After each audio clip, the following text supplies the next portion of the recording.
May dumating na naman mga apo. Itong colony ito'y mahina. Kanina minakita, ilang araw, minakita akong natingin-tingin dito. Diyan, natingin-tingin diyan.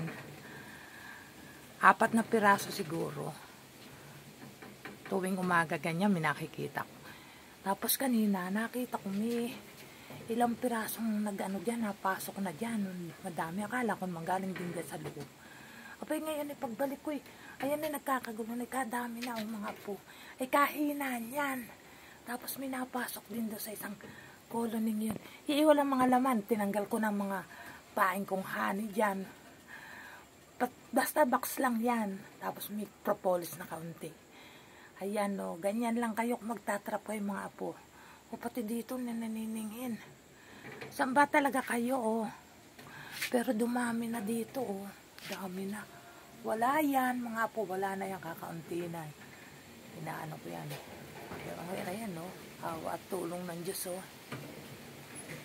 Malakas na siya. May napasok din sa box na malaki. Ayan no. Yes!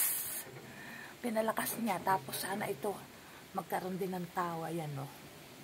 Bisita siya dyan. Kaya sila niningin. Iwanan na natin. At baka dumayos pa, may storbo pa. Yung mga ganyan, iniiwanan niya pag may...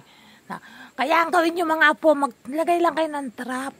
Yung box na dati nilalagyan ko ng honey, sinaway ako ng mga beekeeper daw yun. At baka mamatay yung iba kong colony. Inalis ko na lang, hindi na lang naglagay ng may honey at saka may pollen. Inalis ko na lang. Box yan na bakante, wala talagang laman yan. Meron lang mga propolis na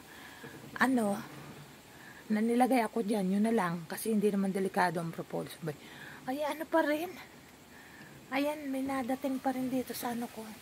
Pinalakas nito. Wala talaga to. Yan, bakante yan. Wala yan laman. Napasok sila dyan. Ay, sana nga, mabuhay. Tinitingnan din yung pasuko. Mga trap yan. Trap din yan. Ito, trap din yan. Yun lang. Update ko kayo po kung ano mangyayari.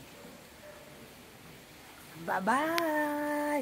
Pupunta pa si Lola sa garden. Kasi yung aking mga ampalaya, sibol na. Tutulusan daw namin ni Lolo para maraming mga kabarangay ko dito ang makinabang sa gulay namin itatanim ni Lolo. Bye-bye! Hindi naman mabili, kaya punta na kami doon sa garden ni Lolo. Bye-bye na!